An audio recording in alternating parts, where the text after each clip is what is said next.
گوجری زبان میں اپڈیٹ سنیے۔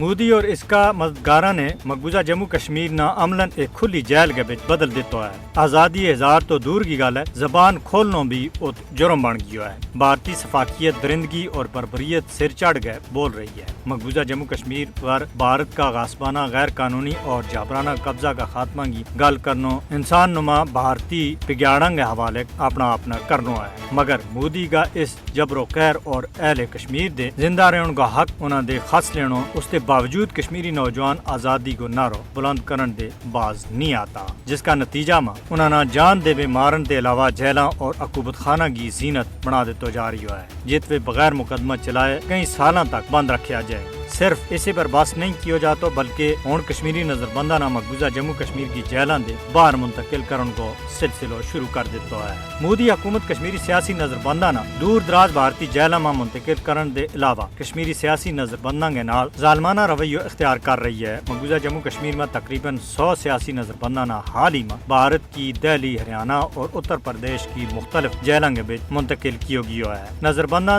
کے متعلق بین الاقوامی قوانین بھارتی حکمرانہ نہ کشمیری نظر بندہ نہ بھارتی جیلاں میں منتقل کرن دے روکے۔ کشمیری نظر بندہ نہ بھارتی جیلاں میں منتقل کرنا سیاسی انتقام دے علاوہ اور کچھ نہیں ہے۔ کشمیری سیاسی نظر بندہ نہ بھارت کی جیلاں میں منتقل کرنا عوام کے خلاف مودی کی مجرمانہ ذہنیت کی عکاسی ہے۔ کشمیری نظر بندہ نہ بھارتی جیلاں میں منتقل کرن کو مقصد ان کا خاندانانہ جذباتی اور مالی طور پر نقصان پہنچانا ہے۔ کشمیری نظر بندہ کا اہل خانہ بھارتی جیلاں میں ان کی بگڑتی ہوئی صحت اور زندگی کا بارے میں سخت فکر مند ہے۔ کشمیری سیاسی نظر بندہ نہ ذہنی اور جسمانی اذیت کو نشانہ بنایا جا رہی ہے، جس کو مقصد اہل کشمیر اور ان نظر بندہ نہ جدوجہد آزادی کشمیر دے دور کرن کی ایک کوشش ہے۔ انسانی حقوق کا عالمی ادارہ نہ کشمیری سیاسی نظر بندہ کی رہائی کے واسطے بھارت کے اوپر دباؤ سٹنا چاہیے۔ دنیا نہ بھارتی جیلاں میں مقید کشمیری سیاسی نظر بندہ کی رہائی کے واسطے آگے آنا چاہیے۔